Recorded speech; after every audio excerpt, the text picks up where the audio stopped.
Hello दोस्तों, स्वागत है आपका अपने चैनल एग्जामिनेशन पे। तो फिर से मैं हाजिर हूँ 10 फरवरी 2021 के इंपॉर्टेंट इवेंट्स के साथ। आप पूरा वीडियो ध्यान से देखें क्योंकि लास्ट में आपको 2 क्वेश्चंस के जवाब देने हैं। देखिए, कल मैं एक फैक्ट आपसे गलत पढ़ा गया था, मतलब गलत बोल गया था। International day for safer internet मैं आपको बोल गया था 6 फरवरी को ऑब्जर्व किया जाता है। हालांकि PDF में बाद में जो एक्सप्लेनेशन है उसमें करेक्ट लिखा हुआ था 9 फरवरी को। 9 फरवरी को हर वर्ष international day for safer internet observe किया जाता है। तो वो छोटी सी मिस्टेक है, हालांकि PDF में जो आपके बैकग्राउंड में एक्सप्लेनेशन होता है उसमें करेक्ट दिया हुआ है, तो आप उससे पढ़ लीजिएगा। आज का पहला क्वेश्चन है, NTCA national tiger conservation authority, इन्होंने मेघमलई और श्री विलीपुत्थुर, ये जो 2 वाइल्ड लाइफ सेंचुरी हैं, इनको मिलाकर किस स्टेट का 5th टाइगर रिजर्व घोषित कर दिया है? तो रिसेंटली NTCA ने, नेशनल टाइगर कंजर्वेशन अथॉरिटी ने मेघमलई और श्री विलीपुत्थुर को तमिलनाडु का 5th टाइगर रिजर्व घोषित कर दिया है, 5वां। ये देख लीजिए, नेशनल टाइगर कंजर्वेशन अथॉरिटी द्वारा रिसेंटली मेघमलई और श्री विलीपुत्थुर वाइल्ड लाइफ सेंचुरीज को तमिलनाडु का 5वां टाइगर रिजर्व घोषित कर दिया गया है। अभी तक तमिलनाडु में 4 टाइगर रिजर्व थे और अब ये जो वाइल्ड लाइफ सेंचुरी है आपकी मेघमलई और श्री विलीपुत्थुर, ये तमिलनाडु का 5वां टाइगर रिजर्व हो जाएगा। पहले से 4 कौन थे? Kalakkad tiger reserve, Anamalai tiger reserve, Mudumalai tiger reserve और सत्यमंगलम। 5वां बन गया आपका मेघमलाई टाइगर रिजर्व या फिर श्री विलीपुत्थुर टाइगर रिजर्व। बात करते हैं NTCA, क्योंकि NTCA ने अप्रूवल दिया है, नेशनल टाइगर कंजर्वेशन अथॉरिटी। दिसंबर 2005 में इसकी स्थापना हुई थी। ये एक स्टैच्यूटरी बॉडी है। क्यों? क्योंकि वाइल्ड लाइफ प्रोटेक्शन एक्ट 1972 में 2006 में संशोधन करके इसको स्टैच्यूटरी पावर दी गई थी। जो इंडिया में प्रोजेक्ट टाइगर है 1973 में लॉन्च हुआ था, उसको NTCA ही इम्प्लीमेंट करता है और इसके जो चेयरपर्सन होते हैं वो हमेशा कौन होते हैं? Environment minister. नेक्स्ट क्वेश्चन है, रिसेंटली किस इंटरनेशनल बॉडी द्वारा माइकल ब्लूमबर्ग को क्लाइमेट एम्बिशन एंड सॉल्यूशंस पर स्पेशल इन्वॉय यानी विशेष प्रतिनिधि अपॉइंट किया गया है? तो रिसेंटली यूनाइटेड नेशन ने, किसने? यूनाइटेड नेशन ने माइकल ब्लूमबर्ग को विशेष प्रतिनिधि अपॉइंट किया है क्लाइमेट एम्बिशन एंड सॉल्यूशंस पर। ये देख लीजिए, ये हैं माइकल ब्लूमबर्ग, आपने इनको देखा ही होगा, ब्लूमबर्ग बिलियनियर इंडेक्स, ये उसके हेड हैं। तो माइकल ब्लूमबर्ग को स्पेशल इन्वॉय अपॉइंट किया गया है यूनाइटेड नेशन द्वारा क्लाइमेट एम्बिशन एंड सॉल्यूशंस पर। तो पहली बार नहीं अपॉइंट किया गया है, 2014 में भी अपॉइंट किया गया था स्पेशल इन्वॉय यूनाइटेड नेशन द्वारा। अब वापस से माइकल ब्लूमबर्ग यूनाइटेड नेशन द्वारा क्लाइमेट एम्बिशन और सॉल्यूशंस पर विशेष प्रतिनिधि अपॉइंट किए गए हैं। माइकल ब्लूमबर्ग क्या काम करेंगे? देखिए, पहली बात तो ये काम करेंगे कि 2050 तक यानी 2050 तक कार्बन न्यूट्रलिटी को कैसे अचीव किया जाए। दूसरा काम ये करेंगे, पेरिस एग्रीमेंट यानी COP21 जो कि 2015 में साइन हुआ था, उसको कैसे इंप्लीमेंट किया है। और तीसरा काम क्या करेंगे, जो COP26 होनी है ग्लासगो यानी स्कॉटलैंड में 2021 में होनी है, उसके लिए क्लाइमेट एक्शन फ्रेमवर्क तैयार करने का काम करेंगे माइकल ब्लूमबर्ग। माइकल ब्लूमबर्ग को यूनाइटेड नेशन द्वारा स्पेशल इन्वॉय अपॉइंट किया गया है।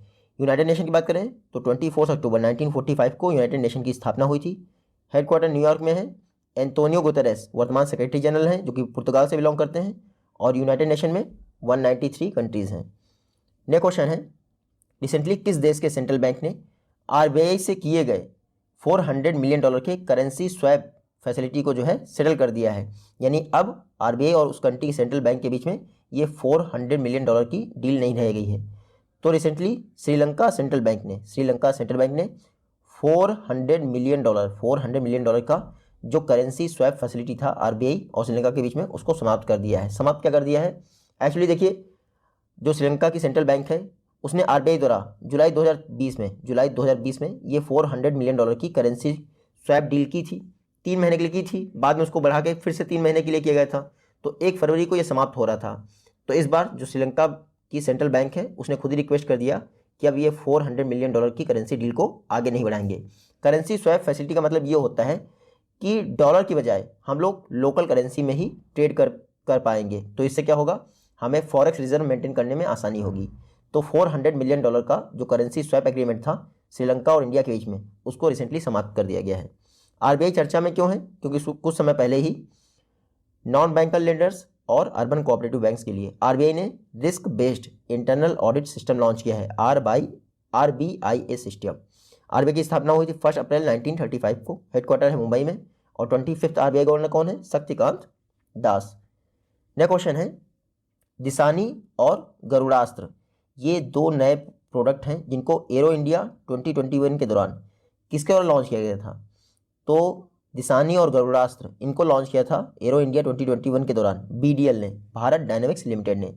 ये देख लीजिए, भारत डायनेमिक्स लिमिटेड ने एरो इंडिया 2021 यानी एरो इंडिया 2021 जो बेंगलुरु में हुआ था 13th एडिशन, उस दौरान दो नए प्रोडक्ट लॉन्च किए थे, दिशानी और गरुड़ास्त्र।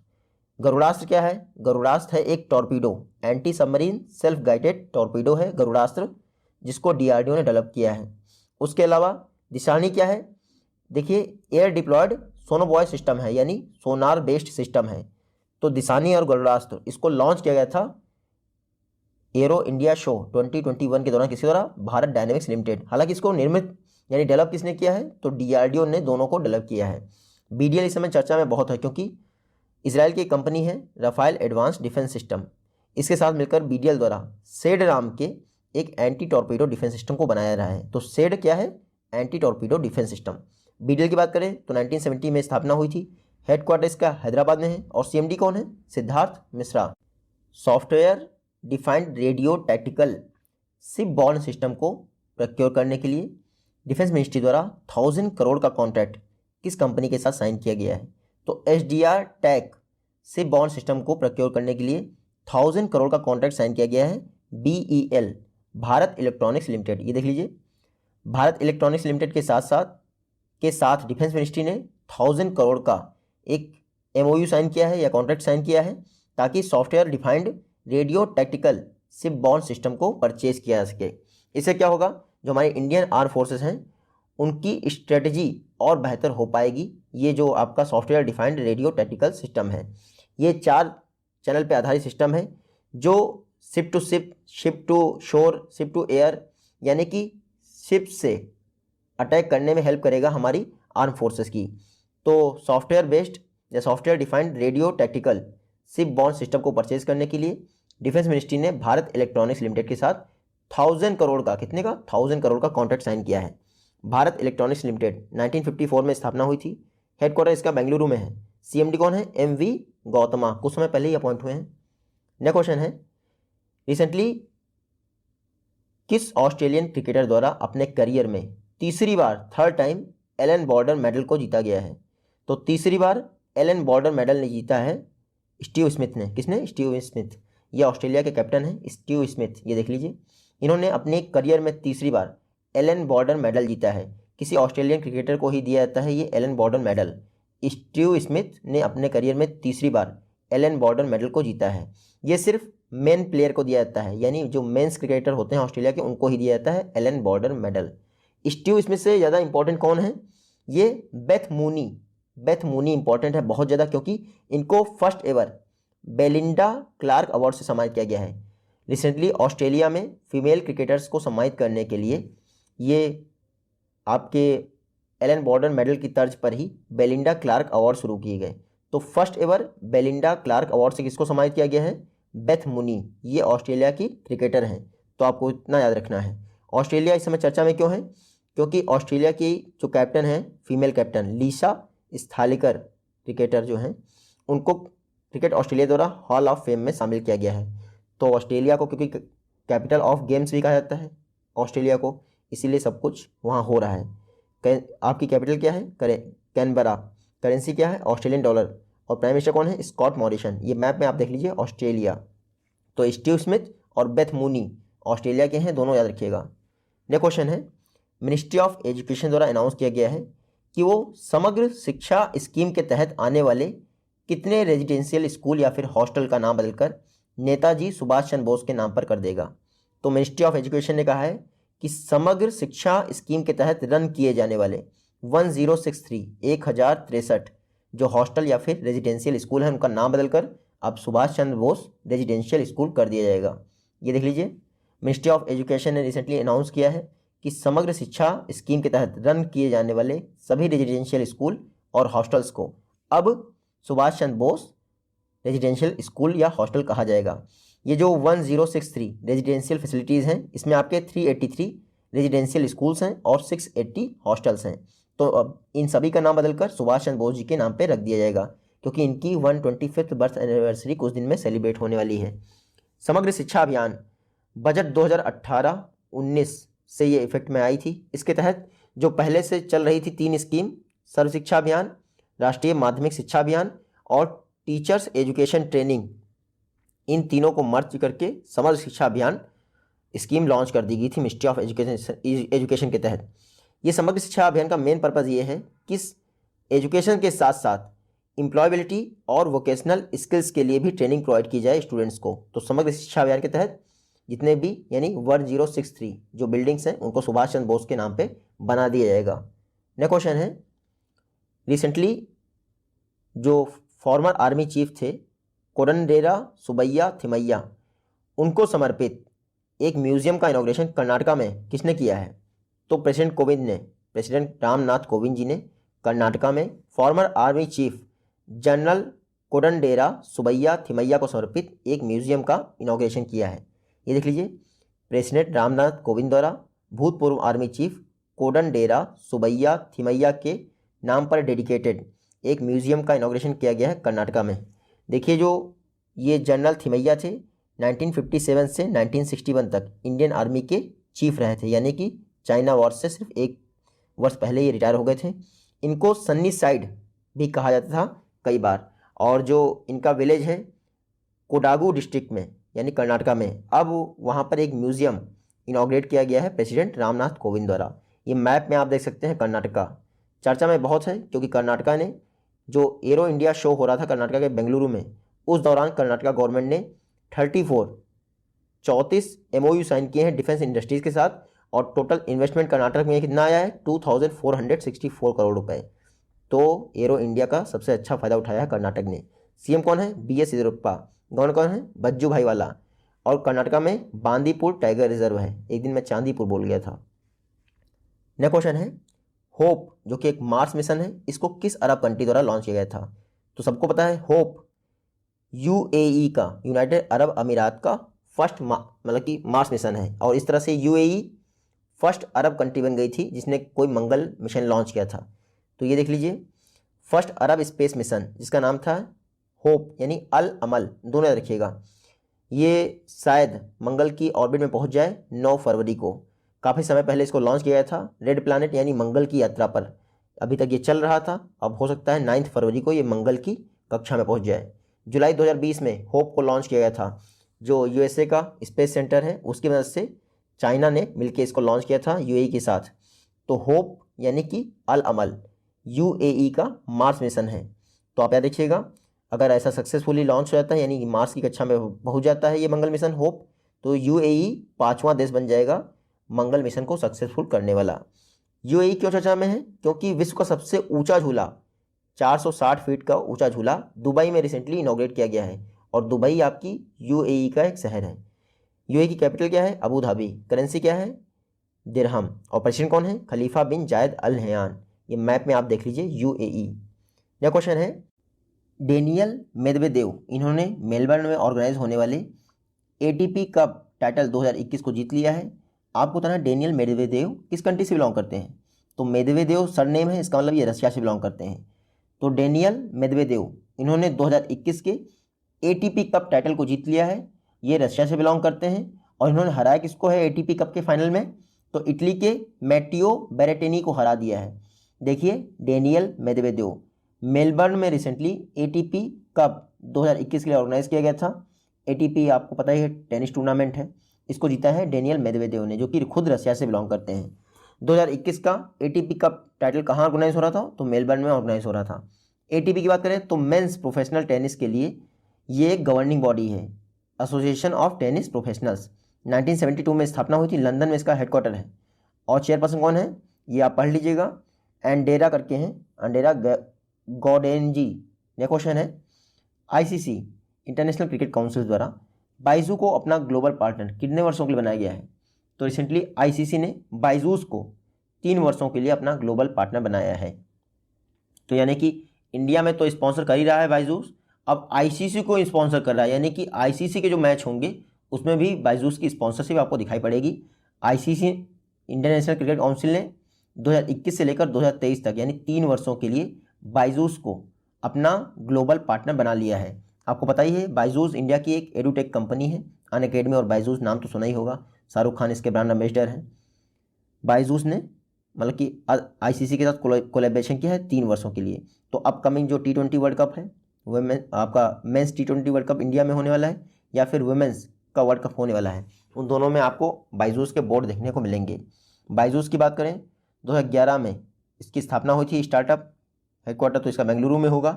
CEO कौन है? बायजू रविंद्रन, नाम भी बायजू है। नेक्स्ट क्वेश्चन है मांडू फेस्टिवल रिसेंटली किस इंडियन स्टेट में ऑर्गेनाइज किया गया है? तो मांडू फेस्टिवल रिसेंटली MP में ऑर्गेनाइज किया गया है। MP में एक डिस्ट्रिक्ट है मांडू, वहीं पर ये मांडू फेस्टिवल ऑर्गेनाइज किया गया है। तो MP वालों के लिए क्वेश्चन ईजी हो गया। सॉरी, डिस्ट्रिक्ट नहीं, सिटी है। मांडू जो है सिटी है MP की, वहीं पर ये मांडू फेस्टिवल ऑर्गेनाइज किया गया है। 2 दिनों तक ये फेस्टिवल चलेगा। MP में टूरिज्म को प्रमोट करने के लिए MP के टूरिज्म डिपार्टमेंट ने इसको ऑर्गेनाइज किया है। इंपॉर्टेंट ये है कि जो मांडू प्लेस है वहाँ पर होसांग शाह का मकबरा है और जहाज़ महल है। ये 2 इंपॉर्टेंट टूरिस्ट साइट हैं मांडू में, तो इनके लिए टूरिज्म को प्रमोट करेगा मांडू फेस्टिवल, जिसको MP द्वारा ऑर्गेनाइज किया गया है। MP इस समय क्यों चर्चा में था? न्यूमोनिया से होने वाली जो इन्फेंट मोर्टालिटी है उसको कम करने के लिए MP गवर्नमेंट द्वारा सांस कैंपेन लॉन्च किया गया था 3-4 दिन पहले। Social awareness and action to neutralise pneumonia successfully. SAANS campaign कहाँ लॉन्च किया गया है? MP में। ये मैप में MP देख लीजिए, भोजताल यहीं पे है। CM कौन है? शिवराज सिंह चौहान। गवर्नर कौन है? आनंदीबेन पटेल। और इंडिया की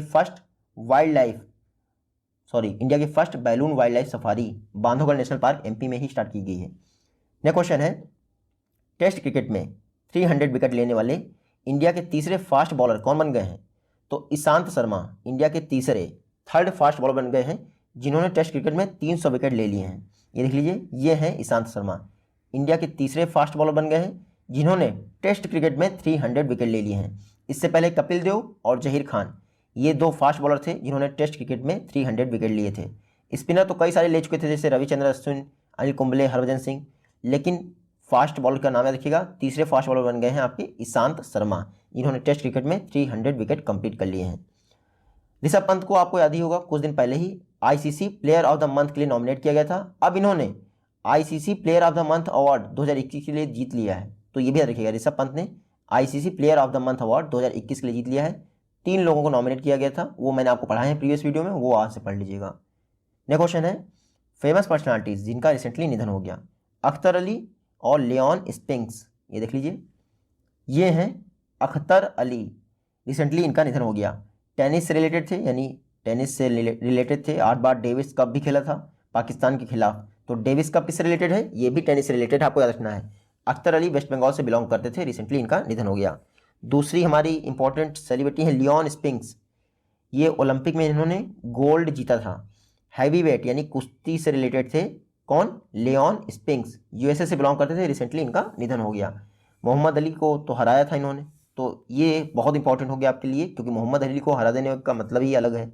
लियोन स्पिंक्स USA से बिलोंग करते थे। नेक्स्ट क्वेश्चन है ministry of electronics and information technology के अनुसार 2020 के दौरान डिजिटल ट्रांजेक्शन कितने % बढ़ गया है पिछले वर्ष की अपेक्षा? तो 2020 में डिजिटल ट्रांजेक्शन 46% बढ़ा है। कोविड क्राइसिस चल रहा था तो बढ़ेगा ही ना।